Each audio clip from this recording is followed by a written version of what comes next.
নমস্কার বন্ধুরা, আবার এক নতুন ভিডিও নিয়ে চলে এসেছি। আজকে আমি যে টপিকটা নিয়ে আলোচনা করব সেই টপিকটা অনেকেরই প্রবলেম হয়।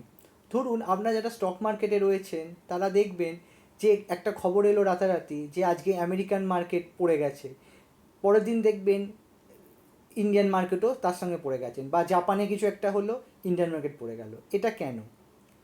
কারণ আমাদের যে স্টক মার্কেটে দুটো মেন পিলার হচ্ছে, একটা এফআইআই এবং একটা ডিআইআই। ডিআইআই এটা করা, ডিআইআই এটা হলো হচ্ছে মিউচুয়াল ফান্ড কোম্পানিগুলো যেগুলো আছে, আর এফআইআই কারা?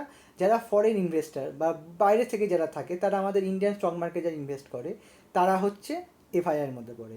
তাই যখন আমেরিকান মার্কেট পড়ে যায় তখন যেহেতু মার্কেটটা পড়েছে তাই সঙ্গে সঙ্গে দেখবেন পরের দিন ইন্ডিয়ান মার্কেটটা পড়ে যায়। কারণ হচ্ছে তারা কি চায়, তারা ইন্ডিয়ান মার্কেট থেকে টাকাটা তুলে নিয়ে যেহেতু ইউএস বা অন্য মার্কেটগুলো পড়ে গেছে সেই জায়গায় টাকাটা লাগিয়ে দিতে চায়। তাই দেখবেন যখন ওই মার্কেটটা পড়ে যায় প্যারালাল দেখবেন আপনার ইন্ডিয়ান মার্কেট বা অন্য মার্কেটগুলোই পড়ে যাবে। তাই অনেক সময় এটা নাও হতে পারে, সব সময় যে হবে তার না, কিন্তু বেশিরভাগ ক্ষেত্রেই এটা দেখা যায় যে অন্য কোনো মার্কেট পড়ে গেলে যেহেতু ইন্ডিয়ান মার্কেটটা আমাদের যেহেতু সকাল 9:15 খোলে, তার আগের দিন আমেরিকান মার্কেটে যেটা হয় আমরা তার পরের দিন তার এফেক্টটা পাই।